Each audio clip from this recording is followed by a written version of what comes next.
Au niveau cognitif, c'est pas clair pour Mme Rose. Donc, lorsqu'on vieillit, nos yeux ont une plus grande sensibilité à l'éblouissement. Donc, quand on imagine un patient sur une civière à la salle d'urgence, en dessous d'un gros néon, lorsque vous allez essayer d'entrer en contact avec lui, c'est pas clair qu'il va vous voir comme il faut. Il y a également une adaptation plus lente au changement de luminosité. Donc, quand le patient se lève la nuit dans la noirceur, les pupilles ont plus de difficultés à s'ajuster pour assurer une vision nocturne suffisante. Les perceptions de contraste et de couleur sont également diminuées et il y a aussi une diminution d'appréciation de profondeur, ce qui fait que parfois, par exemple, si on a au plancher des lignes, le patient va avoir de la difficulté à différencier s'il s'agit d'une marche ou simplement d'une ligne sur un plancher plat. On ajoute à ça des pathologies oculaires fréquentes, comme une baisse d'acuité visuelle liée à la dégénérescence maculaire ou une baisse du champ de vision liée au glaucome. Au niveau de l'audition, le patient a une difficulté à ignorer les bruits ambiants. Donc, la discrimination auditive est plus fragile, ce qui fait qu'il y a de la difficulté à ignorer, par exemple, le bruit d'un ventilateur pour qu'il puisse mieux se concentrer sur votre voix. Donc, si on a des informations importantes à lui transmettre, c'est important de le faire dans un environnement relativement calme. Il y a également de la difficulté à repérer d'où vient un bruit. Et on a aussi souvent des bouchons de cérumen qui vont diminuer l'acuité auditive. La diminution de l'acuité auditive et visuelle altère la capacité de communiquer et de s'orienter. Elle peut déformer la perception de la réalité et susciter un sentiment d'insécurité accru. Donc, c'est pas rare qu'on va voir du personnel soignant interpréter cette incapacité de comprendre comme étant de la confusion et du délirium, ce qui va engendrer la prescription inappropriée de psychotropes. Au niveau cognitif, dans le vieillissement normal, on a une diminution de la récupération en mémoire et de l'attention partagée. En fait, il faut voir la mémoire comme un ordinateur.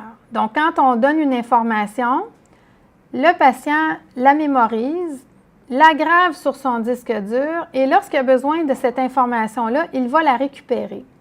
Avec le vieillissement normal, il n'y a normalement pas de problème à graver l'information sur le disque dur, à moins que le patient soit dans un contexte où son attention est diminuée ou il est en situation de stress.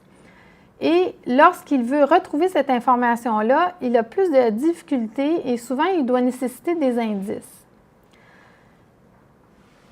Donc, ce qu'on sait aussi, c'est que la prévalence de démence augmente avec l'âge, et particulièrement dans notre clientèle hospitalisée où la prévalence de la démence peut toucher jusqu'à 50 % de notre clientèle âgée. Le délirium aussi est très prévalent, comme on en a déjà parlé, et ça aussi, ça va affecter l'état cognitif, la compréhension des consignes et la rétention des consignes. Et on sait que le délirium est une condition médicale d'urgence car c'est souvent le seul signe d'une maladie grave sous-jacente. S'il n'est pas reconnu et traité, ces patients ont une mortalité accrue. Donc, c'est important de comprendre que la désorientation et les troubles de mémoire, c'est jamais normal. Le délirium, c'est quoi? C'est un syndrome organique d'installation rapide lié à une condition médicale. C'est habituellement une condition transitoire et réversible, sauf chez les patients déments qui peuvent en avoir des séquelles permanentes. Il peut se présenter à tout âge, mais il est particulièrement fréquent chez les personnes âgées à cause de leur vulnérabilité physiologique et des nombreuses comorbidités et la polypharmacie. Le délirium, ce n'est pas la même chose qu'une démence. Les signes de délirium, on va voir une perturbation de l'état de conscience, donc on peut avoir une fluctuation, un patient qui va être parfois somnolent, parfois agité, une atteinte de l'attention, une perturbation du fonctionnement cognitif qui peut aller des troubles de mémoire jusqu'à même des troubles du langage et une pensée décousue. Aussi, on peut avoir à l'occasion des troubles perceptuels, plus souvent des hallucinations de type visuel plutôt qu'auditive, mais aussi des illusions, surtout chez les patients qui ont des atteintes visuelles. et des manifestations comportementales comme des idées délirantes, de l'agitation ou un ralentissement psychomoteur, une habileté émotionnelle et une perturbation du cycle éveil-sommeil. Pourquoi le délirium est-il fréquent chez les personnes âgées? Comme on a dit tantôt, la personne âgée a une réserve physiologique diminuée de par le simple vieillissement, mais s'ajoute à ça aussi une vulnérabilité causée par les problèmes chroniques de santé qui sont très fréquents. Lorsqu'on ajoute un problème de santé aigu, ça entraîne une forme de souffrance cérébrale.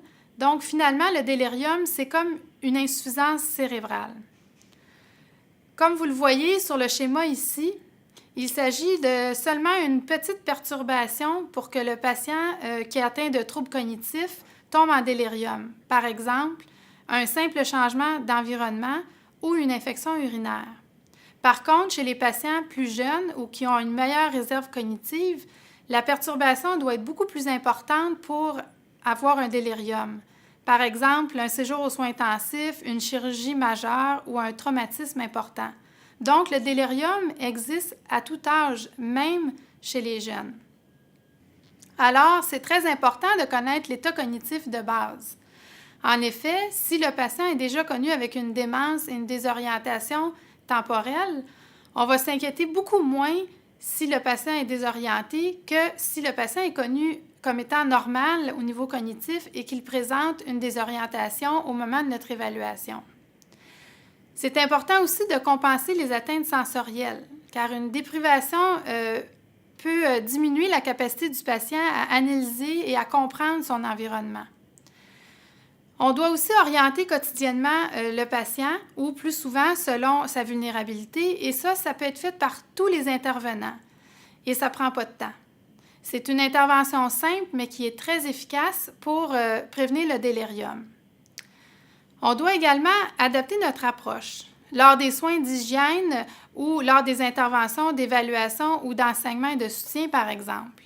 Chez les patients qui sont atteints de démence, les consignes simples et de s'assurer que le patient comprend l'intervention qu'on veut faire avec lui est très important parce que sans ça, il pourrait développer des troubles de comportement en réaction à la mécompréhension, en fait, de ce qu'on veut faire avec lui. Ça peut être même perçu de sa part comme une agression.